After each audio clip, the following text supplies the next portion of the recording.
Erik Horne here, back on the NFL beat with senior NFL writer for Andscape Jason Reed, senior writer Martenzie Johnson, and columnist Bill Rhoden. And we are talking about the 16.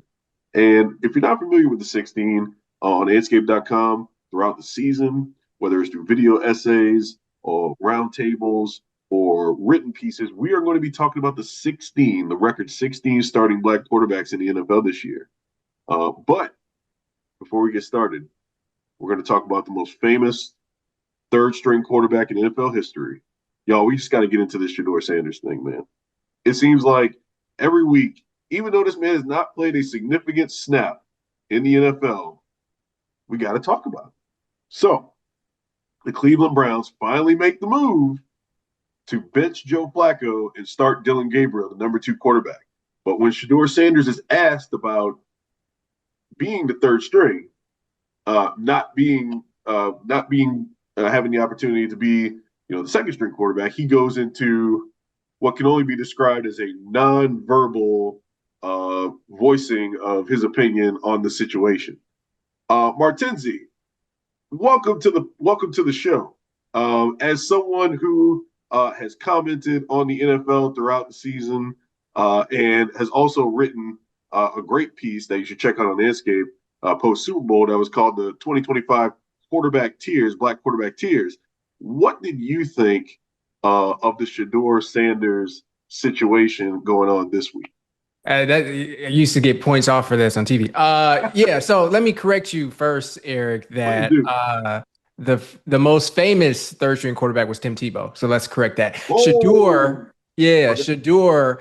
Look, at the end of the day, he is a third string quarterback, and the only reason you want to talk to him is because Shedeur might say some crazy stuff, and he gave the people what they wanted by, ironically enough, not saying a single word.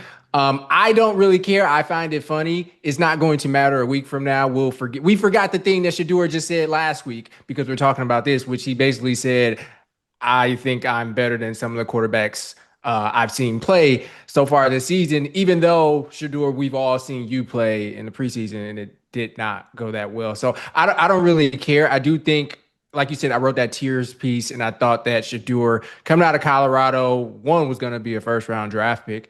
But two, I just thought he, at the end of the day, knew what it takes to win. And whether you talk about his mechanics or skill level, like at the end of the day, he keeps his cool when he's needed the most. And that just hasn't panned out yet, but I don't think this is a big deal. He was just messing around with reporters that we like to do. I just think the fact that he, again, is Deion Sanders' son, that's why it's made into something. Jason, what are your thoughts on Shedeur and the going into the next week with Dillon Gabriel as our starter now in Cleveland? Well, here's the thing. Um, Everything around Shedeur, you got to look at it how it was framed before the draft. He got so much negative. There was so much negative talk around him going into the pre-draft process and in the run-up to the draft. He's a fifth-round draft pick, and then he gets into training camp and he gets admonished by the Browns GM for getting 2 speeding tickets of 91 and 101 miles an hour. And then he does this pantomime thing, the other day, and it's like one thing about the NFL is that these teams don't want nonsense and drama in their buildings. And they certainly don't want it from a guy who wants to be the face of the franchise. You know, Anybody who could sign Shedeur, other teams, they're not looking at this as like it's just a one-off joke. It's a pattern with him of things that you say, okay, well, is this a guy we really want to invest like money in? Because like if this thing doesn't work out in Cleveland, he's going to want a landing spot somewhere in the NFL. And I remember when that video came out of him talking to Cam Ward about, do you want to do a song together? And Cam Ward's response was, no, man, I want to be known for football. And when you add it all up, you're a fifth round pick. People are already down on you because they think you got a big head and you're entitled and you don't have the skills to be a top tier starter in this league. And then you do all these other things. It just all feeds into the narrative. So, you know, I wish the young man would have just been like, you know what? I support my teammate. I'm going to keep my head in my playbook, and if I get an opportunity, I'm going to be ready to go. I wish he would have said that, because that would have been when the microscope is on you like it's on him, everything you do is being analyzed for the bigger picture. So, as far as this week goes, look, I don't know what Dylan Gabriel's going to do. I mean, he's a rookie starter. Cam Ward was number one overall pick, and he's struggling. I mean, for a lot of guys, it takes some time for the speed of this game to slow down, because it's not even top tier college football. It's a totally different level. You know, do I think Dylan Gabriel's going to go in there and be extremely successful? I don't know.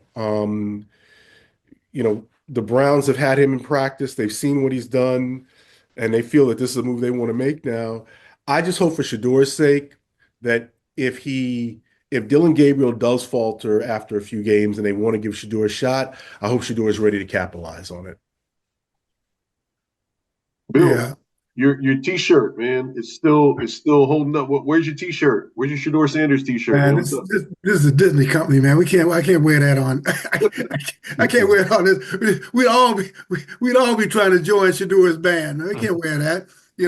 I just saw it, and I can't even show it. But the reason why we're starting off with Shedeur has nothing to do with football, but has everything to do with what we're all about: is attention, headlines, sexiness, that kind of stuff. And that's who Shedeur is. And I was thinking about each of us, how as professionals, and I know, Jason, you kind of went through it when you were covering the Dodgers, and Martinez, how would we react if we were in the Browns locker room, right? And we have to go. Obviously, we get Dylan because he's going to be the starter, and obviously professionally we do that. And Dylan is a very thoughtful, sharp guy. He's an ultimate professional and all that. Then we got to go and we got to go to Shedeur to see what he's going to say. And I guess I'm thinking professionally, how would we respond? Let's say that Jason or Martenzie, each of us asked the first question, and then Shedeur starts going into the pantomime. Now, would we be pissed off, because he's giving us his clown show, or would we immediately say, "Oh man, this is great. This is going to be great for the whole entertainment show business kind of thing." Now, there was be a time when back in the day we'd be pissed off because we got a recorder there and this guy's doing this. I'm wondering how we would process that. That's the first thing I do, is put myself in the shoes of the reporters covering this team. Would they think it's funny, cute, or like, man, this is going to be great because it's going to be headlines in it? And it was headlines, right? It trumped. I hate that word, but it basically overshadowed Dylan Gabriel's big day. So that's the first thing. And I guess the second thing I thought was, and I think we all talked about this. I predicted sometime this year, I thought it might be Thanksgiving, Shadeur's going to get a shot. Once Flacco's out, and this is why Cleveland was probably the best team for him to go to. You got a 41-year-old guy, that ain't going to last long. Then you got Dylan Gabriel, who was a very competent quarterback. I mean, he's very competent. He knows when but he has a very limited ceiling. And I think that what Shedeur is going to bring, certainly going to bring all of us there, right? We're already making our hotel reservations, but when he starts, we're going to be there because to cover the moment. And I think that he will give them, at least for a week or two, a spark, a sense of hope. So, on balance, I think we all agree that this moment, this pantomime moment, may not be great for Shedeur, but it's keeping on brand and it's great for us as media people want to talk about this stuff. The gift that keeps on giving, Shedeur Sanders, man. But Bill, look, you still got time for your prediction to come true. We're not even into November yet. We don't know what Dylan Gabriel is going to do, and there's no telling. And the thing that's interesting to me is that Shedeur still stands to get his opportunity to play, but the headlines have been about everything but Right. the performance. Because I mean, obviously he hasn't been able to perform in a regular season setting, but you know until he actually plays, everything's going to be about what's going on off the field. So you would think if somebody in his position would say, okay, I'm not going to bring more attention to myself about the off field stuff because his opportunity is probably going to come at some point. Because if Dillon Gabriel doesn't come out and knock it out the park, he still has an opportunity to play this year. Yeah. Yeah. Well, I think just you know, clearly opening up in London against Minnesota, and is hopefully he'll come back in one piece. I mean, who knows? We may be talking about Shedeur start. Well, although he was number three, um, but yeah, I think it's inevitable that Shedeur is going to get his shot. And we saw. I mean, when he had his one opportunity against Carolina, he played well. I mean, again, that was preseason, and everybody kind of plays well preseason. So it'll be for what maybe the reasons are good or bad. It'll be must see TV. But you're right, nothing. It doesn't have anything to do with football right now. Right now, it's all the entertainment of thing. And I guess last thing I'll say too is that this is just who Shedeur is. I mean, the pantomime thing. It was silly, you know. But this is just who Shedeur is, and I think we were all kind of holding out hope that, given everything that's happened, the drop in the draft and all that Shedeur would kind of be humbled. I don't know if that's the right word, but humbled or a little, be able to step back and put things in perspective. But this is just who Shedeur is, and he was clearly reacting to criticism. I think Rex Ryan is the one who made the point that, for a third string quarterback, you just need to shut up. So clearly he pays attention to that kind of stuff. So when it's his time to say something, he's responding to TV and he's like doing the pantomime. So it's kind of hilarious.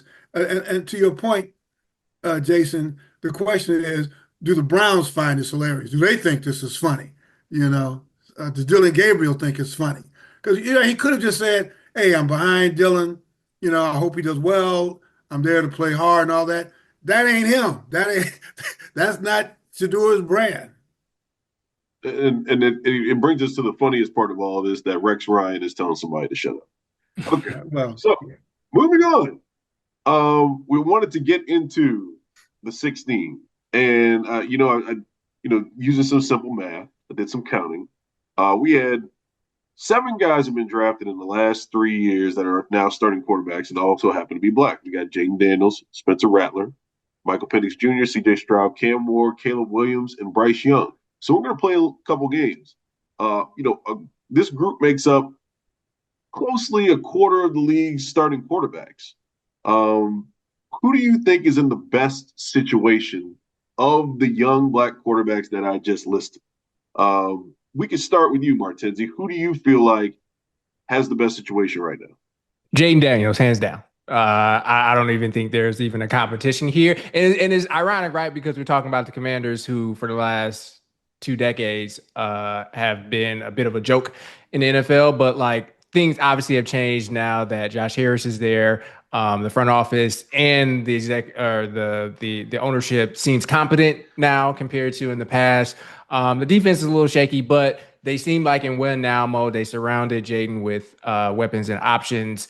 Some of them now are hurt, but you can't really can't base everything off of this season. But just going forward, he seems to be in the best position. The most obvious thing being he seems to be the most complete quarterback of this group we're talking about. And you can even extend that out just a bit further. He's just as explosive of a runner as Lamar Jackson. He protects the ball, and he's an accurate passer. And he, like I said, with Shedeur, but it's kind of different. He knows how to win too, even if it's just pulling stuff out of his keister like he did against the Bears last year. So you can trust Jayden. The one thing I would say about him, and this has nothing to do with the position that he's in, but just more so him as a player, he has to protect himself because this will not be the last leg injury he suffers if just because, one, he's a mobile quarterback, but 2, he doesn't exactly avoid contact all the time. So he should probably keep an eye on that. But other than that, I think amongst this list, it's clear that Jayden is in the best position, but then also has the highest ceiling. I can't wait to make my case for who I think is in the best position. Because I know who it I love is. who is it? Is it the man on the Saints, perhaps? No, Right. it is not. Okay, Who? it is not. What they call rat dad. Some of my Saints fans call it rat dad, but no, it's not Spencer Rattler, who is not in a great position at all. Jason, who do you think is in the best position right now among those young quarterbacks we listed? Give me the quarterbacks again. Oh, we got Jayden Daniels, Yeah. Rat That Spencer Rattler, our Lord and Savior Spencer Rattler with the 0-4 Saints, Michael Penix Jr., C.J. Stroud, Cam Ward, Caleb Williams, and Bryce Young. You know, Martenzie makes a compelling case for Jayden Daniels. I would say CJ Stroud, though, for Okay. this reason. I mean, he's already been to the playoffs multiple times. He has a coach who I think is going to be there long term. Mhm. Um, you know, when you talk about getting to that next level, I mean, Jayden Daniels as a rookie had a fabulous year, led them all the way to the NFC Conference Championship game. But I'm still not sure about that coaching situation in Washington long term.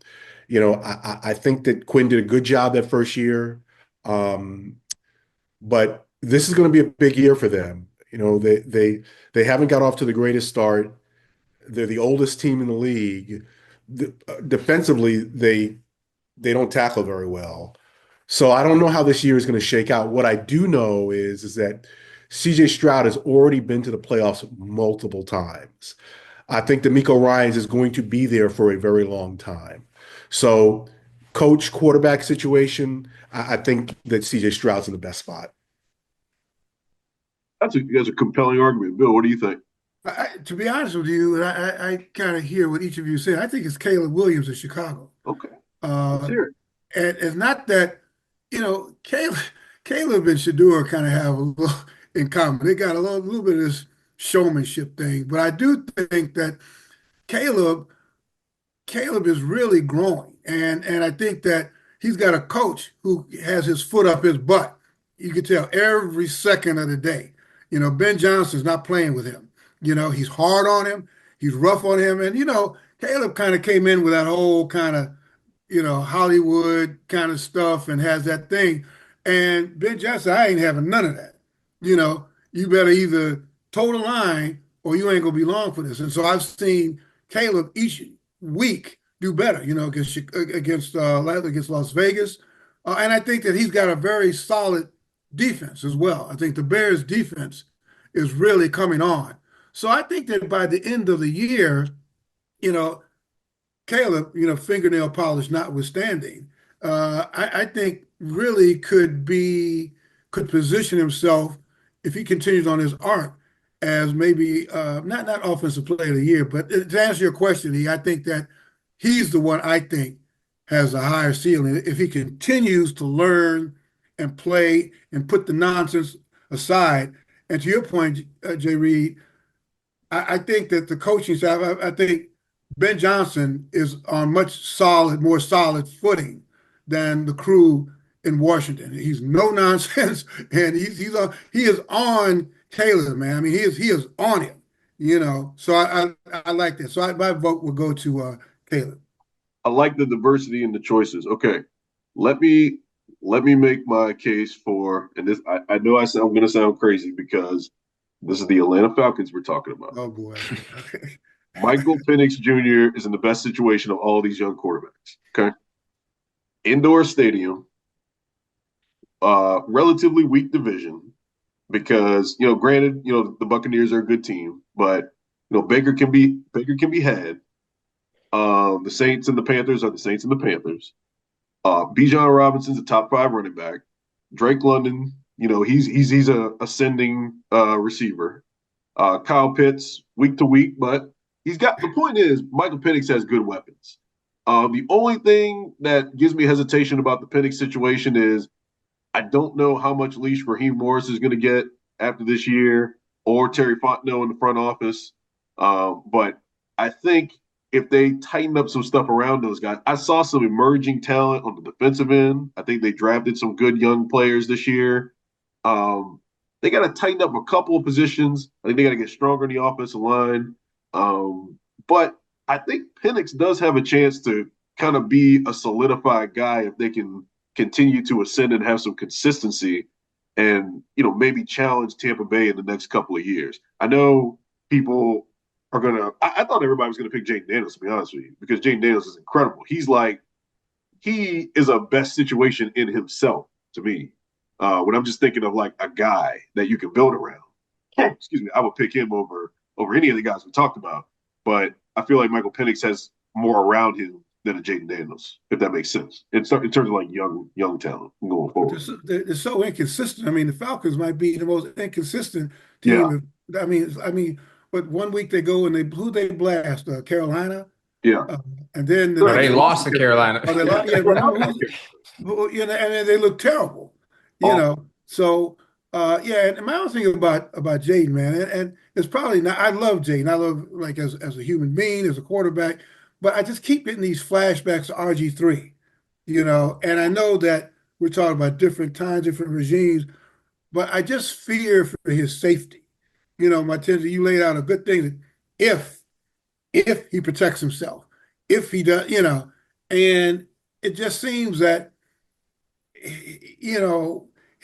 that's what got him there, and that's the style he's going to play. I do believe that he could probably, if he cannot run anymore, and maybe that's the next question, if the mobility is taken away from these guys, who's in the best position to play from the pocket of these young guys we talked about? And maybe, Jayden Daniels. huh?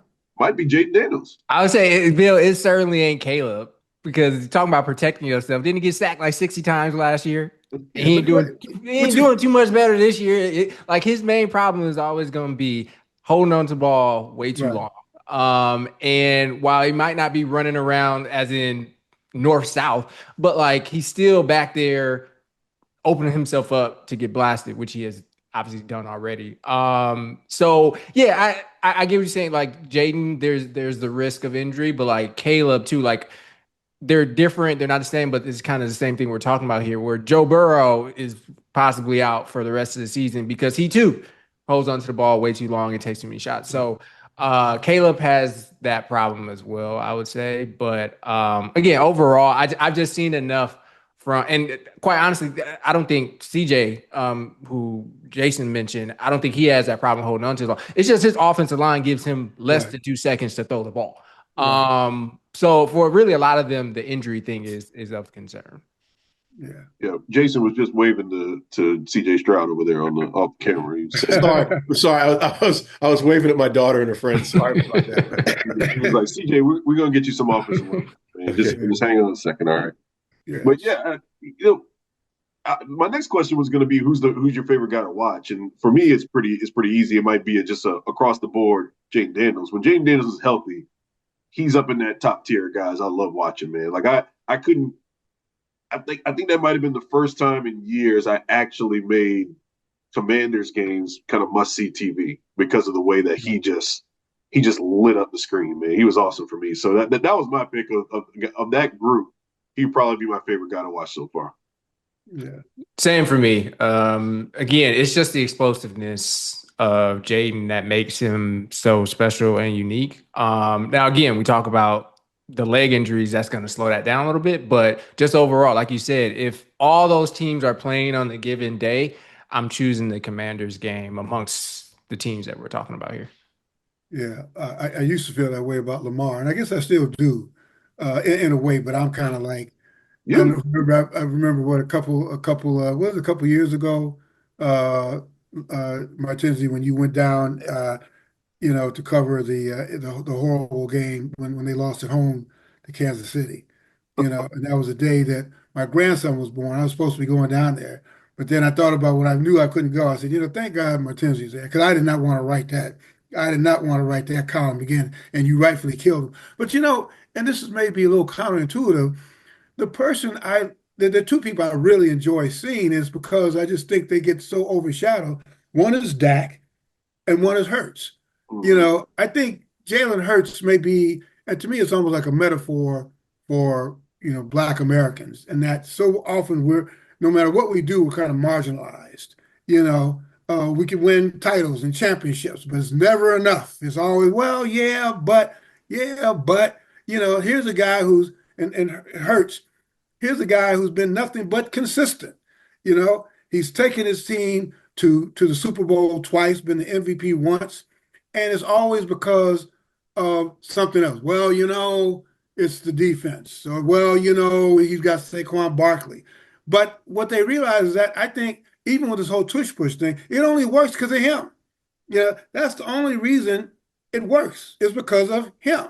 So I think that he's one guy I enjoy seeing play because I just think he's so understated and under appreciated. And Dak is another guy. We talked about Dak, and the only reason, I mean, he's playing great this year, but I think that his biggest thing, and Jerry Jones came out after the Green Bay game and said, what did he say? He said Dak is the most.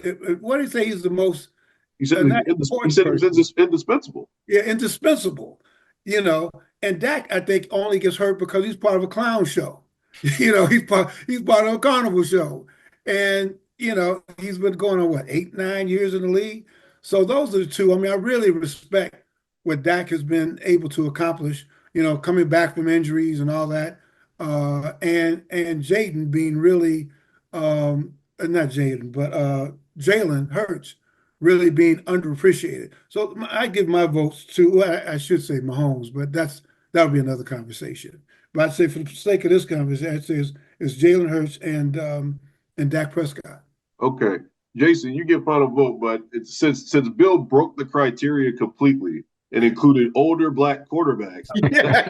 older, including one who's like 30 years old. exactly. Like Mahomes was not a part. Dak Prescott was not a part of this conversation, man. We were going with the young guns. I apologize. I'm trying to give you the answer. In the last 3 drafts, okay? But Oh, sorry. Jason, you have leeway to select Warren Moon, Randall Cunningham. You can pick whoever you want, man. Michael Vick, that's fine too. Randall Cunningham.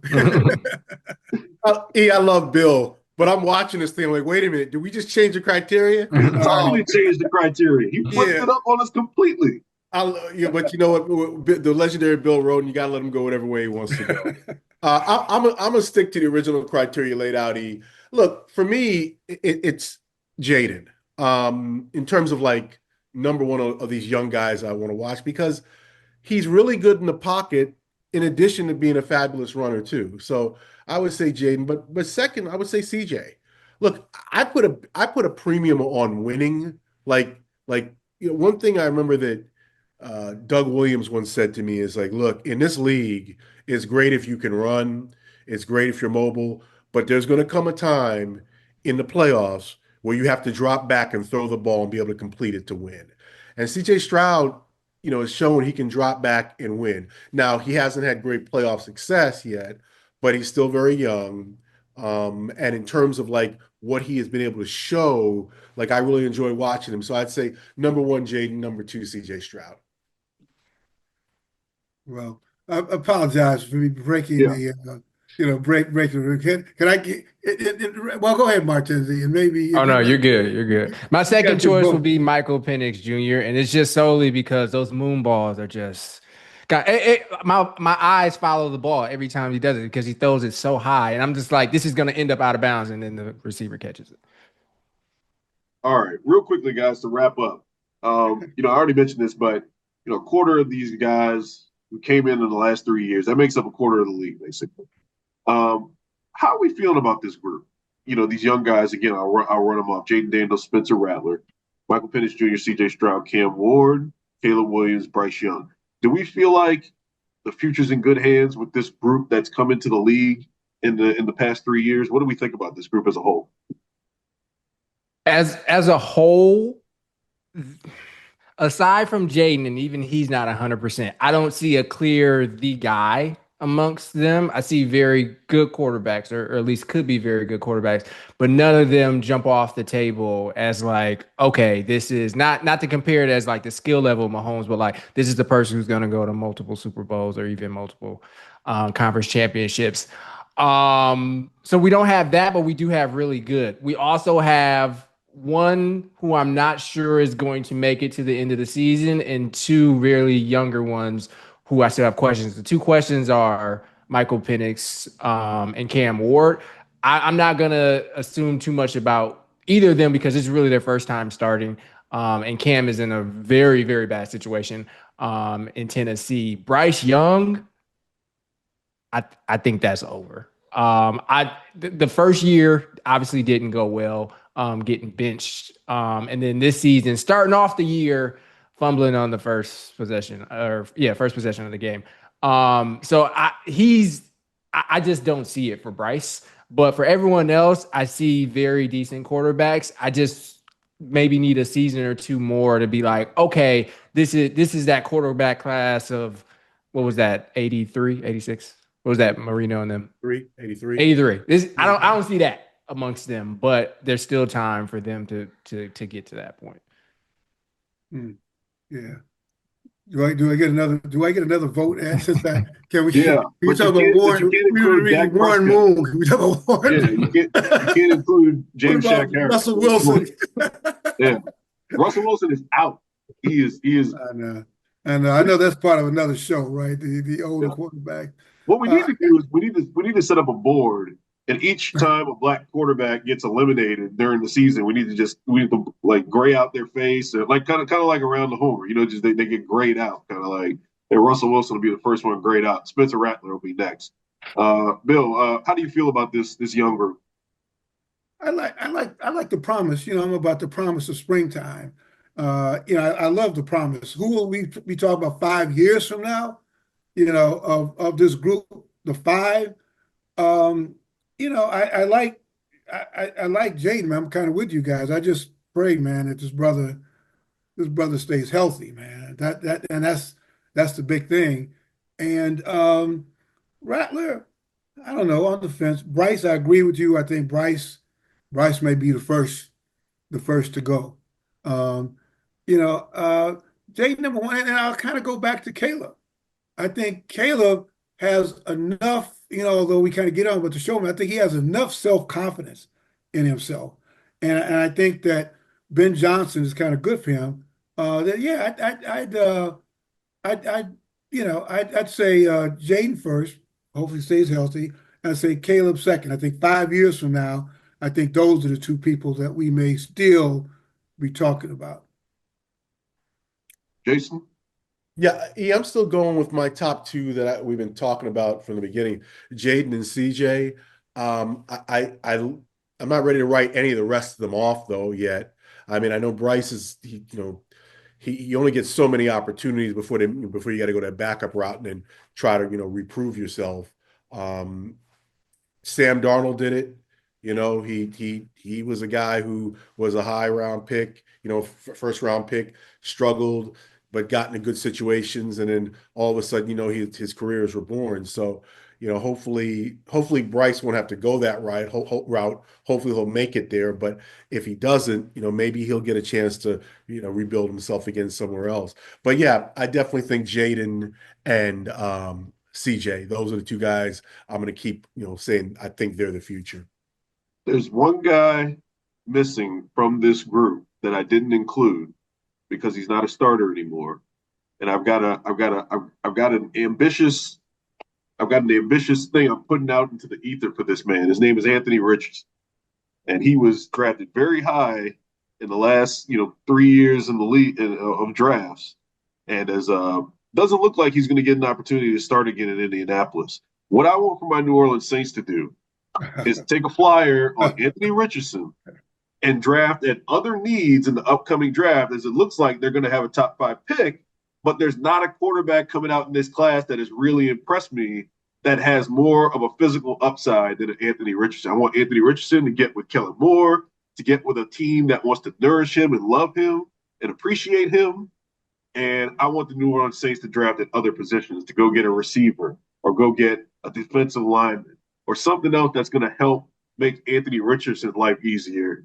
And then Spencer Rattler can be the backup or whatever they want to do. That's my hope for the Anthony Richardson futures. I want this young man to find a home, and I don't think Indianapolis is the place for him. We got 3 minutes. So we gonna turn this into an intervention for Erik, because Don't mention the Derek best Carr. you can hope for your team is Anthony Richardson. Brother, it's gonna be a long couple years for you. Like I want to believe Young upside. Young he has been upside. young upside since he was in high school, Erik, and it just ain't worked out. Like you watch him, it's like, yeah, he might complete a 60-yard pass and then struggle to complete a 5-yard out. Like But, if Shane Steichen but can make Jalen Hurts look like he did in 2022 or 23, whichever year that was, and he can make Daniel Jones look like we ain't never seen Daniel Jones before, and yet Anthony Richardson still can't get a starting job or keep a starting job. Like, brother, I think it's over, even more so than Bryce. I only say that because I've seen Bryce play more. I want the upside. I had a friend of mine who still lives in Louisiana, who I've been friends with for a long time. He mentioned to me, he saw the Russell Wilson thing and how that played out. And he said, "Hey, what about Russ?" I'm like, "Hey, no, because we want upside, gentlemen. We are going to we want an upward trajectory, okay? We want to be bad with upside, okay? But Russ is you're gonna be bad with, this right here, middling play. It's like, no, if you're gonna be bad, just be bad. And be bad, and I want a young guy in there showing me something, okay? And we know what Spencer Rattler is, not great. They drafted a second round guy, this Chuck guy, who we'll probably see pretty soon, where the reviews on him haven't been great because he couldn't beat out Spencer Rattler. So give me some Anthony Richardson, man. Get him with Kellen Moore, and let's get this man some love, man. Let's love on him. Let's give him some good cooking, So we're in a dark place, guys. We're in a dark place. That's all I'm saying. You're gonna get. We'll end the show the way we began it. There's Shedeur Sanders coming to a Superdome near you. Count on it. Count on it. I would take the Anthony Richardson upside over the Shedeur Sanders everything else. That's what I would do. To be frank. And if Anthony Richardson stinks, you just roll it over again, and then you got another year where you're picking a high draft pick, and then you pick your quarterback. But anyway, gentlemen, thanks for joining us. We'll be back soon with another episode. Maybe we'll actually stretch out the categories to where Bill doesn't feel like he has to, reach back for other guys, and we'll make this thing fair. But we will see y'all soon. Thanks for joining us.